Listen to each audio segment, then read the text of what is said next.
কারণ ওলি আল্লাহর বিরুদ্ধে গেলে কেউ টিকে না।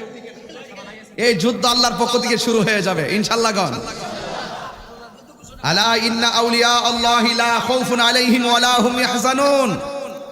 আল্লাহর ওলিদের কোনো ভয় নাই, আল্লাহর ওলিদের কোনো চিন্তা নাই।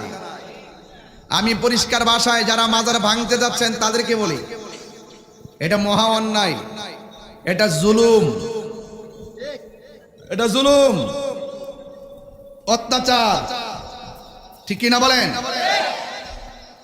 আমি পরিষ্কার ভাষায়, যদি কোনো মাজারের শরীয়ত বহির্ভূত কাজ হয়, যদি কোনো মাজারের ভক্তবৃন্দ কিংবা মুরিদ কিংবা কোনো ধরনের মানুষ যদি আইসা শরীয়ত বহির্ভূত কাজ করে, আমরা আপনারা সবাই মিলে তা প্রতিরোধ করব।